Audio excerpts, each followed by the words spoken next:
Yes ma'am. बिस्मिल्लाहिर्रहमानिर्रहीम, अस्सलाम वालेकुम स्टूडेंट्स। आज का हमारा ये लास्ट टॉपिक है। अभी तक हम दो ग्रुप्स जो हैं एंटी कैंसर एंटी ट्यूमर के कर चुके हैं। ये हमारा तीसरा ग्रुप है, एंटी ट्यूमर एंटीबायोटिक्स। ठीक है जी। अब यहाँ पे जो ड्रग्स हैं वो तीन ग्रुप्स हैं। एक एंथ्रासाइक्लिन ग्रुप है जिसमें आपको डॉक्सोरूबिसिन, डाउनोरूबिसिन, इड्रारूबिसिन और एपीरूबिसिन और मीटोजेंट्रोन ये ड्रग्स हैं जो इस ग्रुप में इंक्लूड होती हैं। इसके अलावा फिर माइटोमाइसिन और ब्लियोमाइसिन जो है दो अलग ड्रग्स हैं जो कि इस ग्रुप में इंक्लूडेड है। These are known as antibiotics. काम ये किस तरह से करती हैं? एंथ्रासाइक्लिन का जो एक जनरलाइज मोड ऑफ एक्शन है, अगर हम उसकी बात करते हैं तो ये किस तरह से है। अच्छा, इनको एंटीबायोटिक्स क्यों कहा जाता है? बेसिकली क्योंकि ये जो है वो ऑर्गेनिज्म से एक्सट्रैक्ट हुई है।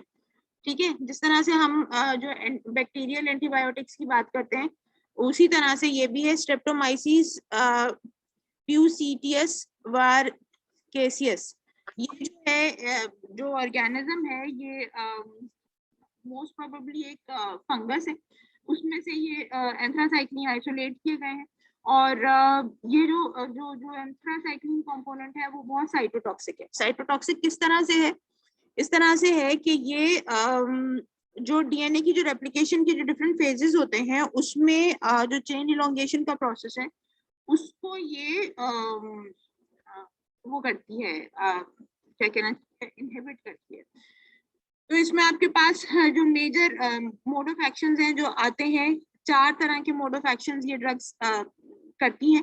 पहला ये कि टोपोआइसोमरेज एंजाइम जो है उसको इनहिबिट करती है। अच्छा, टोपोआइसोमरेज एंजाइम क्या कर रहा होता है कि हमने पहले एंटीबायोटिक्स में भी पढ़ा हुआ है कि ये करता ये है कि जो डीएनए में जो सुपर कॉइलिंग आती है उसको खत्म करने के लिए गायरेज एंजाइम होता है और टोपोआइसोमरेज एंजाइम होता है जो कि काटता है डीएनए को और उसके बाद दोबारा से जोड़ देता है।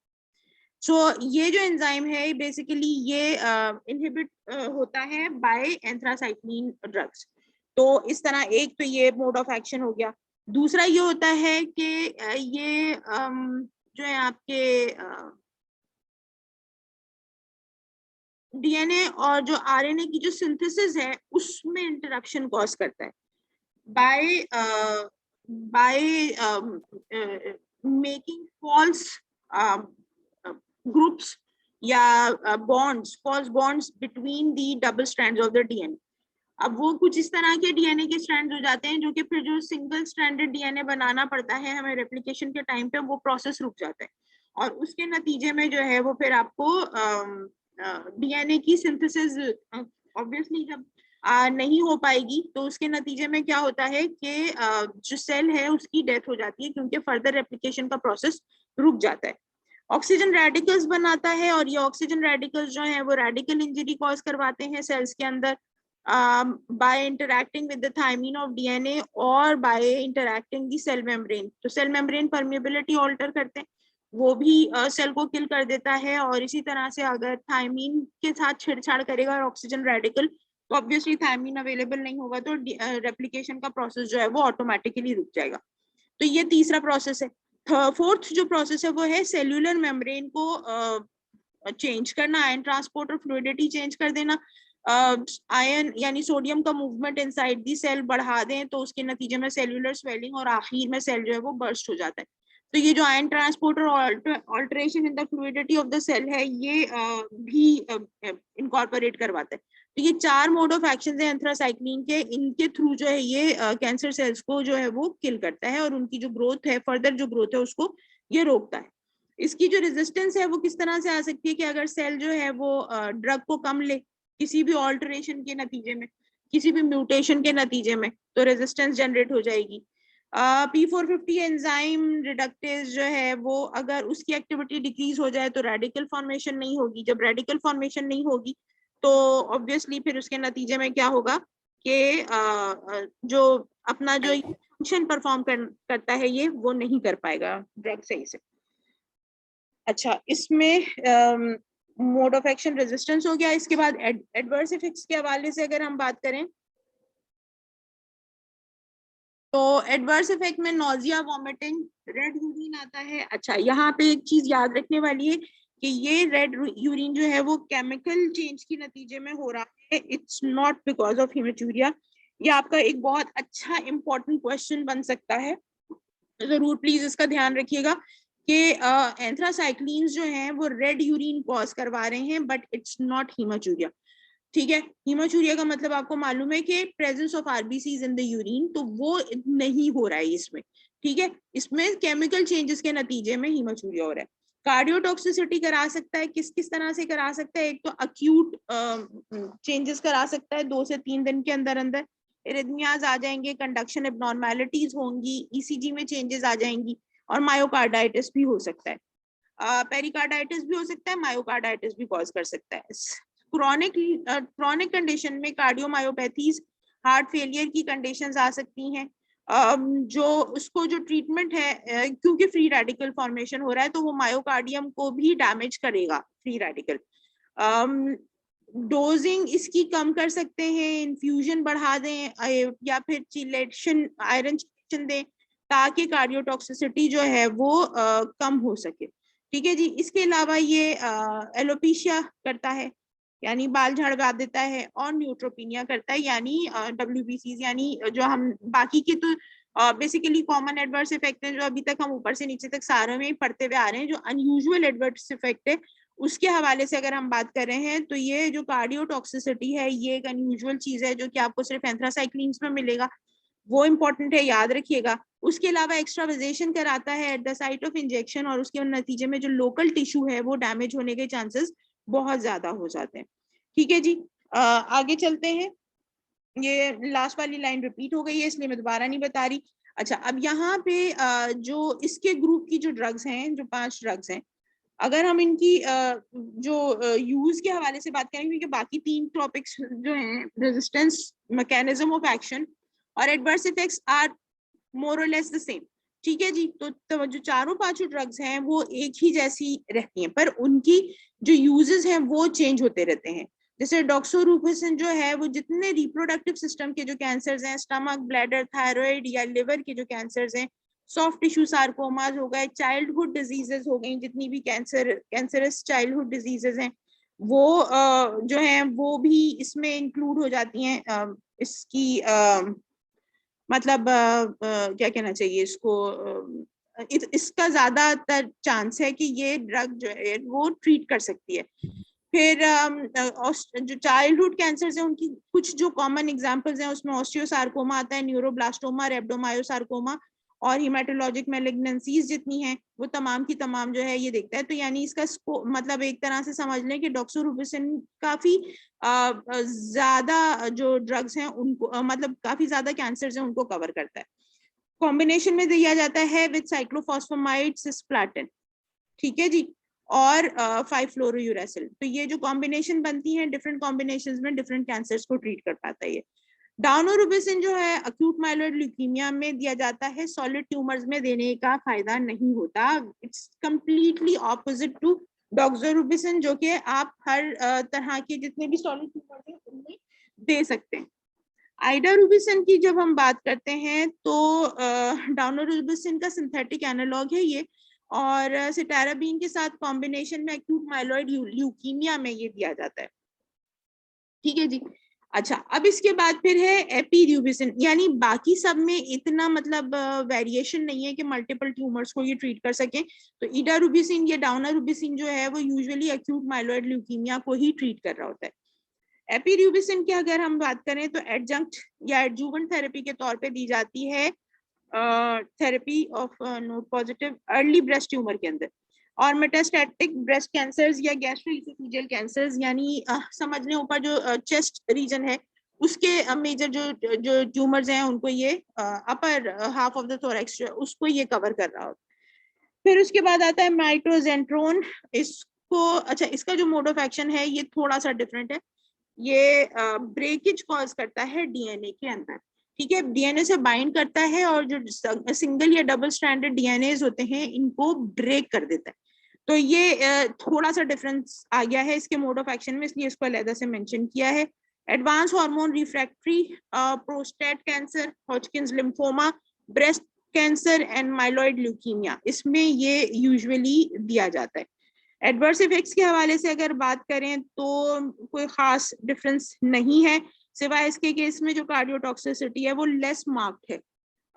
यहाँ पे यूरिन के कलर के बजाय ये स्किन को, स्क्लेरा को, हाँ और यूरिन को भी ये ब्लू डिस्कलरेशन देता है। रेड डिस्कलरेशन, बाकी तमाम ड्रग्स जो हैं वो रेड डिस्कलरेशन दे रही थी, लेकिन माइटोजेंट्रोन जो है वो ब्लू डिस्कलरेशन देता है यूरिन को भी, स्क्लेरा को भी और नेल्स को। So this was about the एंथ्रासाइक्लिन्स। यहाँ तक बात समझ में आ गई है? कोई क्वेश्चन है? समझ में आ गई तो हैंड रेज करें, नहीं तो क्वेश्चन पूछ लीजिए माइक ऑन करके। ठीक है जी, आगे चलते हैं। Thank you. माइटोमाइसिन जो है वो स्ट्रेप्टोमाइसिस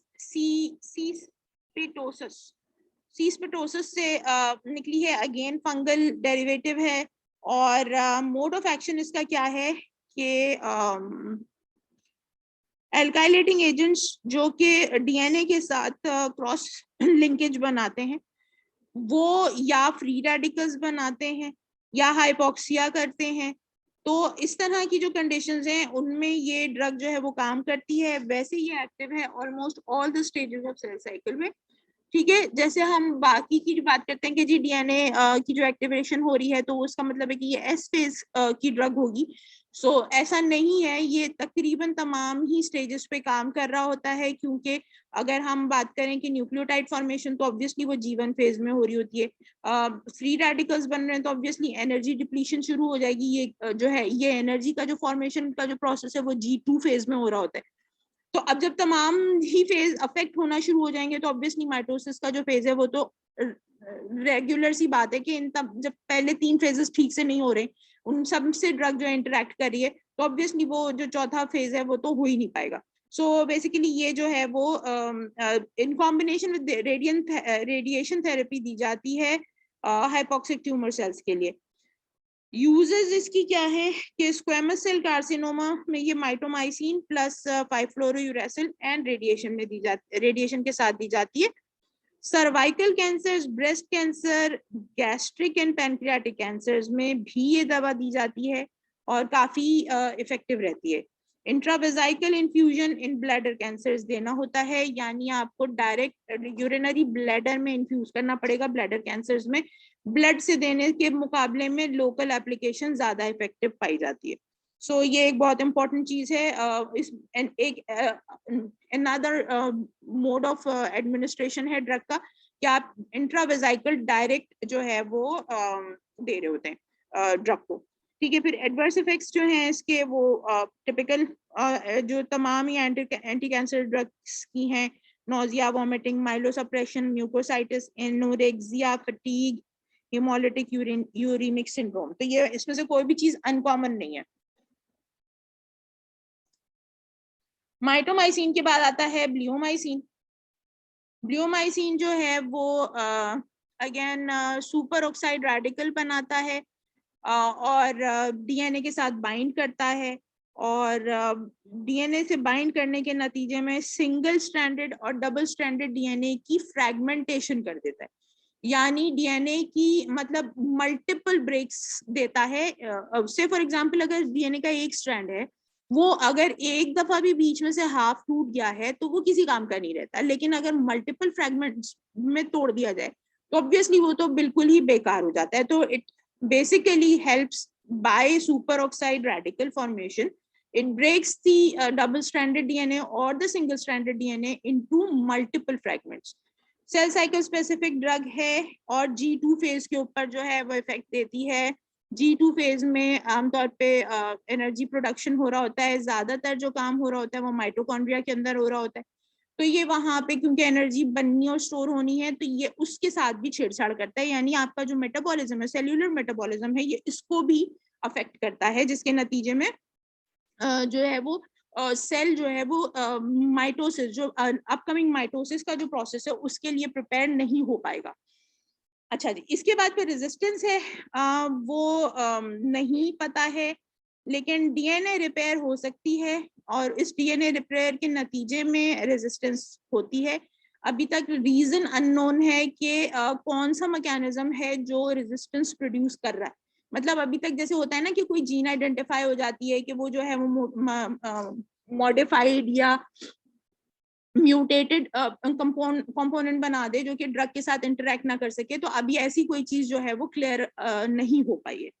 हॉजकिंस नॉन हॉजकिंस लिम्फोमा में ये इस्तेमाल होता है जर्म सेल ट्यूमर्स के अंदर, हेड एंड नेक कैंसर्स में, squamous cell carcinoma of skin, cervix and vulva, ये तमाम जो जगह हैं यहाँ पे ये यहाँ की कैंसर्स में ब्लियोमाइसिन इस्तेमाल होता है। अच्छा देख लें यूजेस थोड़ी सी, मतलब अगर मोड ऑफ एक्शन ड्रग्स के मिलते हुए भी हैं तो यूजेस में डिफरेंस है, उसको जरा सा ध्यान रख लीजिएगा आप लोग।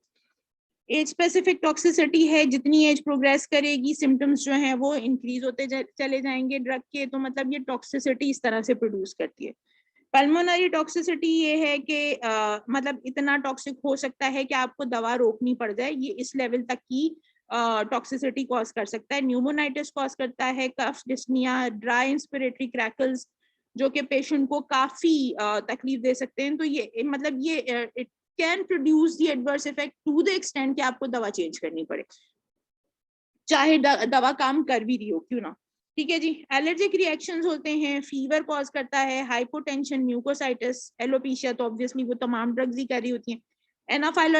एनाफाइलैक्टोइड रिएक्शंस भी कॉज करता है, तो मतलब इट्स अ लिटिल स्कैरी। मतलब अगर आप देखें तो जो जो जो रेस्पिरेटरी एडवर्स इफेक्ट्स हैं वो भी काफी लाइफ थ्रेटनिंग है, और एनाफाइलैक्टोइड रिएक्शंस जो होते हैं आपको मालूम है कि दे आर वेरी स्कैरी। सो मतलब ये काफी देखा जाए तो हालांकि काफी खतरनाक किस्म के कैंसर्स को ट्रीट करने में इस्तेमाल होता है, लेकिन इसका खुद का रिस्पॉन्स भी खासा खतरनाक है। टेस्टिकुलर ट्यूमर्स में ब्लियोमाइसिन, विनब्लास्टिन और सिस्प्लैटिन के साथ कॉम्बिनेशन में दी जाती है। सो ये इस तरह से ये एक इनकी मतलब एक जो ग्रुप है जो दिया जाता है वो मेंशन था। लास्ट हमारा जो टॉपिक है वो है natural product anti cancer agents का। इसके अंदर आपके पास 4 ग्रुप्स हैं, विनका एल्कलॉइड्स हैं, टेक्सेन्स हैं, कैम्पोथीकेन्स हैं और एपिपोडोफाइलोटॉक्सिन्स हैं। ये जो टॉपिक शुरू करने से पहले अगेन मैं आपसे एक बात पूछूंगी कि ये जो पीछे की जो 3 ड्रग ग्रुप्स हमने डिस्कस किए अभी, इनमें कोई प्रॉब्लम तो नहीं है? आगे चल सकते हैं हम? हैंड रेज कर दें? Yes, okay, thank you. अच्छा, इसमें अगर आप देखिए विनका एल्कलॉइड्स के हवाले से अगर हम बात करते हैं तो 3 ड्रग्स हैं इस ग्रुप में, विनब्लास्टिन, विनक्रिस्टीन एंड विनोरेल्बिन। फिर टेक्सेन्स की अगर हम बात करें तो पैक्लीटैक्सिल है, डोसीटैक्सिल है, एनकाबाजीटैक्सिल है। कैम्टोथिकेन्स जो है इसमें आयरिनोटिकैन है और टोपोटिकैन, और एपिपोडोफाइलोटॉक्सिन जो है उसमें इटोकोसाइड है। तो ये तमाम जो ग्रुप्स हैं इनको अब 1 बाय 1 डिस्कस कर लेते हैं। छोटा छोटा कर दिया मैंने इसको, तकरीबन ऑलमोस्ट सिंगल स्लाइड्स में तमाम ग्रुप्स को डिस्कस कर रहे हैं। पहला जो है वो विनका एल्कलॉइड्स है। अच्छा, यहाँ पे ये याद रखिएगा कि तकरीबन ये तमाम की तमाम जो नेचुरल प्रोडक्ट्स हैं जो एंटी कैंसर एजेंट्स हैं, ये ज्यादातर जो है वो माइक्रोट्यूब्यूल के साथ छेड़छाड़ करते हैं। ठीक है जी। अब यानी इसका मतलब क्या हुआ कि आपकी जो रेप्लिकेशन के टाइम पे, जैसे मैंने आपको बताया था कि एस फेज में जब डीएनए रेप्लिकेट हो रहा होता है तो आपका क्या होता है वो जो माइक्रोट्यूब्यूल्स बनाता है, माइटोटिक स्पिंडल बनाता है, उसको हम क्या कहते हैं? सेंट्रियोल। सेंट्रियोल की भी रेप्लिकेशन होती है। लेकिन as soon as the process of mitosis starts, तो उस वक्त क्या होता है कि इन एडिशन टू जो रेप्लिकेशन का जो प्रोसेस तो हो चुका है, तो जो माइक्रोट्यूब्यूल्स हैं वो बढ़ना शुरू होती हैं और पॉलीमराइज करना शुरू करती हैं। देन एंड देयर पॉलीमराइजेशन होती चली जाती है और माइक्रोट्यूब्यूल्स बढ़ते चले जाते हैं। अच्छा, अब उसमें जो यूजुअली जितनी भी ये जो ड्रग्स हैं जिनकी हम बात करें नेचुरल प्रोडक्ट्स की, ये तमाम की तमाम यूजुअली क्या करती हैं कि जो ट्यूबुलेंट पॉलीमराइजेशन का जो प्रोसेस है उसको रोकती हैं, माइटोटिक स्पिंडल नहीं बना सकती और बनाने देती, और नेट रिजल्ट ये निकलता है कि माइटोटिक अरेस्ट हो जाता है मेटाफेज के अंदर, क्योंकि ये वो टाइम है जिस टाइम पे माइटोटिक स्पिंडल्स की पॉलीमराइजेशन हो रही होती है। अब अगर पॉलीमराइजेशन नहीं होगी तो ऑब्वियस सी बात है कि माइटोसिस का प्रोसेस जो है वो मेटाफेज के ऊपर ही स्टॉप हो जाएगा। तो ये एक बहुत इंपॉर्टेंट चीज है कि जब सेल डिवीजन नहीं हो पाएगी, रुक जाएगी, तो ऑब्वियसली सेल डेथ होगी। तो ये एक अच्छी चीज है जो कि ये कर रहा होता है, और तकरीबन इस ग्रुप की तमाम ही ड्रग्स जो हैं वो पॉलीमराइजेशन ऑफ ट्यूबुलिन के अराउंड ही घूम रही है। तो ये एक मोड ऑफ एक्शन आप थोड़ा ग्रुप के हिसाब से भी याद कर सकते हैं कि जो नेचुरल प्रोडक्ट कीमोथेरेप्यूटिक एजेंट्स हैं वो तमाम की तमाम यूजुअली जो है वो माइक्रोट्यूब्यूल्स के साथ ही इंटरेक्ट करें। अच्छा, रेजिस्टेंस इसकी जो है वो क्या है, तीनों ड्रग्स के हवाले से बात हो रही है, इसमें कोई भी स्पेसिफिसिटी नहीं है, तीनों ड्रग्स के हवाले से बात हो रही है कि पी ग्लाइकोप्रोटीन बाइंड करता है ड्रग के साथ और उसको सेल से बाहर कर देता है, यानी जो ट्रांसपोर्टर प्रोटीन का जो मैकेनिज्म है वो रेजिस्टेंस कॉज कर रहा होता है इसमें, और ड्रग के साथ इंटरेक्ट करता है, जैसे ही ड्रग सेल के अंदर एंटर होती है उसको सेल से बाहर निकाल देता है। ऑब्वियसली ड्रग को अपनी जो एक्टिवेशन का, पॉलीमराइजेशन का या फॉस्फोरिलेशन का प्रोसेस मौका नहीं मिल रहा। ऑब्वियसली उसके नतीजे में क्या होगा कि ड्रग जो है वो काम नहीं कर सकेगी और cell will be becoming resistant to the chemotherapeutic activity of the drug. Uses की अगर हम बात करें तो Hodgkin's, non Hodgkin's lymphoma, germ cell tumour, breast cancer, Kaposi sarcoma, metastatic testicular sarcoma में दिया जा रहा होता है। अच्छा, अगेन मेटास्टैटिक टेस्टिकुलर सार्कोमा में अभी 2 मिनट पहले हम पीछे पढ़ के आए ब्लूमाइसिन में कि विनब्लास्टिन, ब्लूमाइसिन और सिस्प्लाटिन जो है वो कॉम्बिनेशन में दी जाती है। तो ये बेसिकली जो है वो विनब्लास्टिन जो है विन का एल्कलाइड की वो इस्तेमाल हो रही होती है यहाँ पे। एडीआरस के हवाले से बात करें तो नोजिया, वॉमिटिंग, माइलोसप्रेशन, एलोपेशिया, म्यूकोसाइटोसिस, म्यूकोसाइटिस और ऑर्थोस्टेट, ये तमाम तो कॉमन है। फिर ऑर्थोस्टेटिक हाइपोटेंशन एंड पैरालिटिक आइलियस जो है वो विनक्रिस्टीन कॉज कराता है, और न्यूरोटॉक्सिसिटी जो है वो विनोरेल्विन कॉज कराता है, in addition to all the above mentioned adverse effects. Next जो ग्रुप है हमारे पास टेक्सेन्स का है। टेक्सेन में पैक्लीटेक्सिल, डोसीटेक्सिल और कार्बाजीटेक्सिल आती हैं, again common mode of action and सब एवरीथिंग।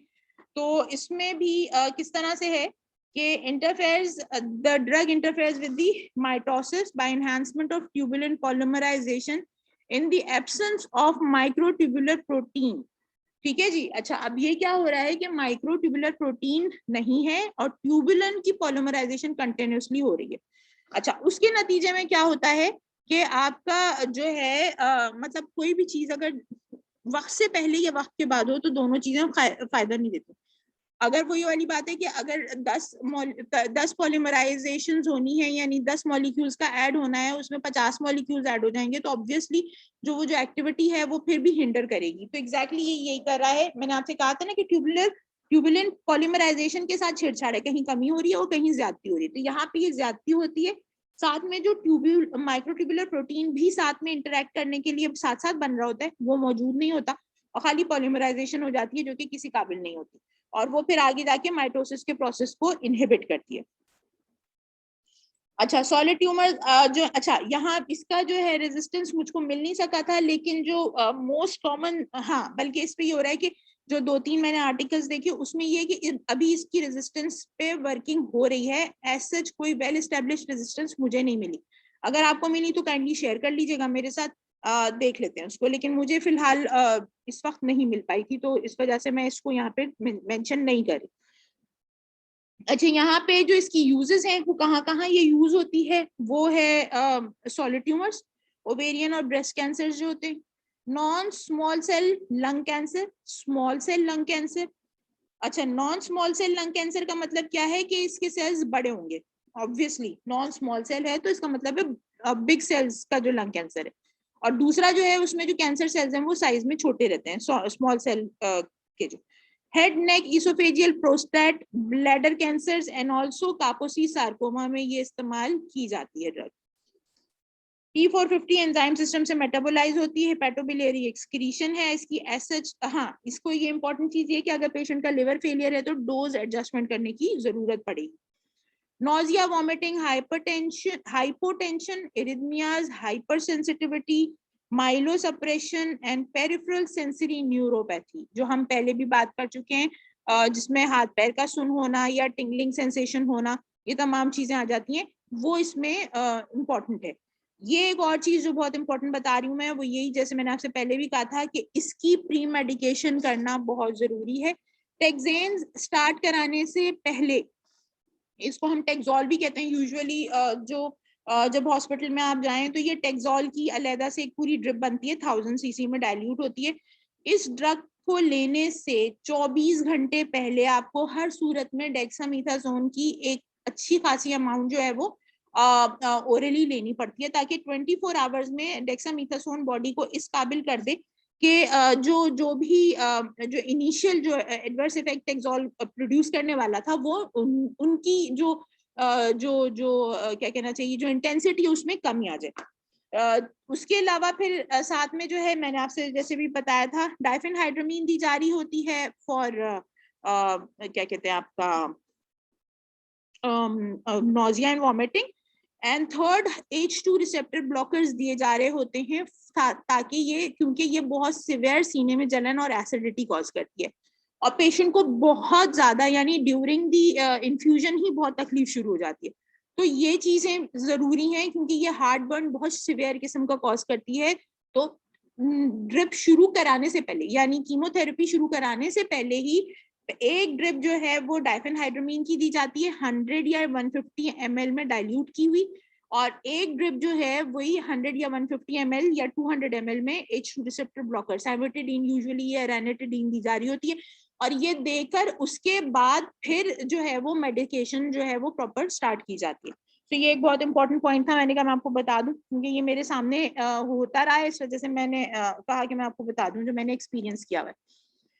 कैम्प्टोटिकैन की बात कर लें अगर हम, तो दो ड्रग्स हैं, टोपोटिकैन और आयरिनोटिकैन। इसमें होता यह है कि ये एस फेज में डीएनए सिंथेसिस के इंटरैक्ट करता है, टोपो आइसोमरेज एंजाइम को तोड़ देता, मतलब टोपो आइसोमरेज एंजाइम के साथ बाइंड करता है, जिसके नतीजे में डीएनए स्ट्रैंड्स ब्रेक हो जाते हैं, और ब्रेक होने के नतीजे में जो है वो ऑब्वियसली वो क्या कहना चाहिए, डीएनए की जो आगे का जो प्रोसेस है वो रुक जाता है। रेजिस्टेंस क्या है इसकी, ABCG2 प्रोटीन ट्रांसपोर्टर। तो ये क्या करता है कि ABCG2 प्रोटीन जो है इसके साथ जाके टोपोटिकैन के साथ बाइंड करता है, और या फिर आयरिनोटिकैन के साथ, दोनों का मोड ऑफ रेजिस्टेंस भी सेम है, तो इनके साथ बाइंड करता है और उनको सेल से बाहर निकाल देता है। जैसे पी ग्लाइकोप्रोटीन की हमने बात की थी अभी विनका एल्कलॉइड्स में, इसी तरह से ये जो प्रोटीन है ये सेल को सेल के बाहर कर देता है ड्रग को। Inhibition of topoisomerase 1 main enzyme of adverse effect है, तो इसके नतीजे में आपको जो एडवर्स इफेक्ट्स हैं वो यूजुअली क्या आते हैं, माइलोसप्रेशन, डायरिया, और इसके अलावा इलेक्ट्रोलाइट डिसबैलेंसेस आती हैं जो कि 24 घंटे के बाद शुरू होती हैं और फिर वो आगे कंटिन्यू करती हैं। दोनों के जो एडवर्स इफेक्ट्स हैं वो भी तकरीबन सेम है, बस इसकी जो यूजेस हैं वो डिफरेंट है। वो किस तरह से कि टोपोटिकैन जो है वो advance ovarian and small cell cancers में दी जा रही होती है, जबकि आयरिनोटिकैन जो है वो कोलोरेक्टल कार्सिनोमास में इन कॉम्बिनेशन विद 5-फ्लोरोयूरेसिल एंड ल्यूकोवोरिन दी जाती है। लास्ट जो हमारे पास ग्रुप है वो है सेमी सिंथेटिक डेरिवेटिव है पोडोफाइलोटॉक्सिन का। ठीक है जी, पोडोफाइलम से निकला हुआ है, ये नेचुरल प्रोडक्ट है, तो ये निकला है उससे, क्या कहते हैं आपका, एक प्लांट है पोडोफाइलम पेल्टेटम, उसका एक्सट्रैक्ट है ये, मे एप्पल भी कहलाता है ये। मेन साइट ऑफ एक्शन जो है वो इनहिबिशन है डीएनए टोपोआइसोमरेज की, और अगेन वही स्ट्रैंड ब्रेक करके और जो है वो रेप्लिकेशन के प्रोसेस को रोकता है। Alteration and DNA damage response, यानी डीएनए डैमेज का जो रिस्पॉन्स है आमतौर पे जो होता है, रेजिस्टेंस अगर जनरेट हो रही है तो एडवांस्ड रिस्पॉन्स भी आ सकता है, यानी स्पीडी रिस्पॉन्स आ सकता है, जिसके नतीजे में डीएनए में जितनी डैमेज ड्रग ने की है उससे तेजी के साथ रिपेयर हो जाती है, तो रेजिस्टेंस ऑब्वियसली आ जाएगी। और इसके अलावा इफ्लक्स मैकेनिज्म भी है, ट्रांसपोर्टर्स जो हैं वो इफ्लक्स कर देते हैं ड्रग को, तो ड्रग काम नहीं कर सकती यूजुअली। इसी वजह से अगेन वही वाली बात के सिंगल ड्रग देना अवॉइड करनी चाहिए। Germ cell cancer, non small cell lung cancer and small cell lung cancer, इसमें ये दी जाती है Hodgkin's and non Hodgkin's lymphoma and gastric cancer. Nausea, vomiting, hypotension, alopecia, myelosuppression, इसके बाद फिर यही है। तो अब आप देख लें कि अब इसमें कोई चीज जो समझ में नहीं आई हो, हमारे पास अभी तकरीबन 2 मिनट है, तो कोई सवाल है तो पूछ सकते हैं आप लोग। यहाँ पे हमारे ये टॉपिक खत्म हो गया। कोई सवाल है?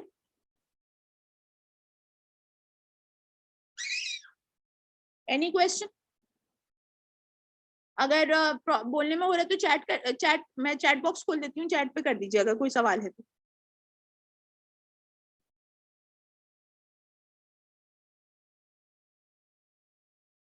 एनीबॉडी? मैम मैम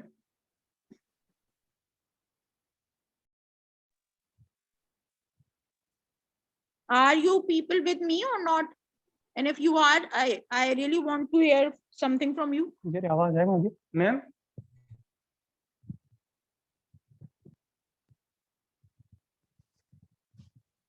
आवाज है मुझे नहीं कह रहे।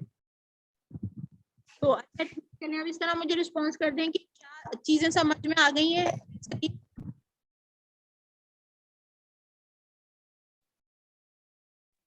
मैम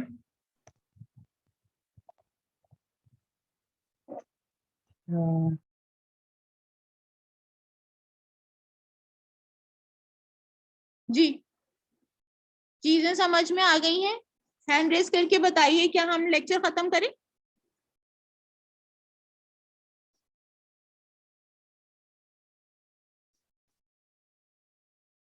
अटेंडेंस ले लें प्लीज।